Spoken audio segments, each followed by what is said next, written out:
Praise the lord.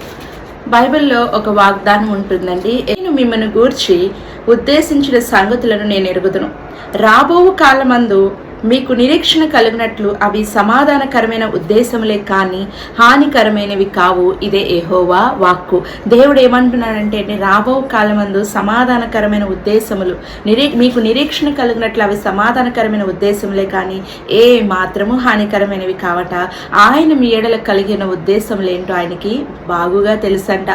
గొప్ప దేవుడు, వారందరికంటే గొప్పవాడు, ఆశ్చర్యకరుడు, ఆలోచనకర్త, ఇంకా చెప్పాలంటే బలవంతుడైన దేవుడు, సర్వశక్తిమంతుడు, సర్వ శరీరులకు దేవుడు, గొప్ప ఆలోచనలో గొప్పవాడు, క్రియలు జరిగించట్లో శక్తి సంపన్నుడు ఆయన. ఇంకా చెప్పాలి అంటే సజీవుడైన వాడు నీకు ఈ వాగ్దానాన్ని ఇస్తున్నాడు.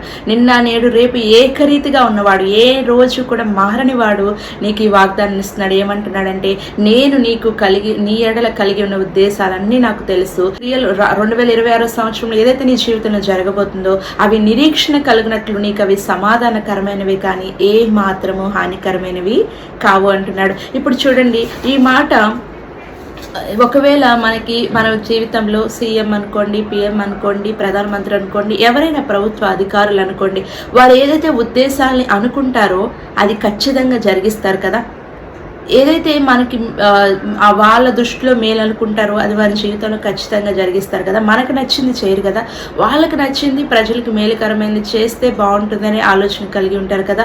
సో వారైతే భవిష్యత్తుని కొంచెం వరకు అంచనా వేయగలరేమో, కానీ నీ భవిష్యత్ అంతా నువ్వు పుట్టిన దగ్గర నుంచి చనిపోయేంత వరకు నీ భవిష్యత్ తిరిగిన ప్రభు అంటున్నాడు, నేను నీ జీవితంలో కలిగిన ఉద్దేశాలు ఏంటో నాకు తెలుసు, అవి సమాధానకరమైనవి కానీ హానికరమైనవి కావు గనుక ఆ ఉద్దేశాలను నేను తప్పక నెరవేరుస్తానని దేవుడు చెప్తున్నాడు.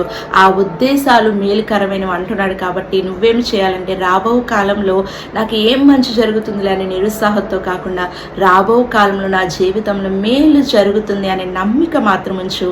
నీ జీవితంలో దేవుడు అద్భుతాన్ని చేసి చూపిస్తాడు. ఆమె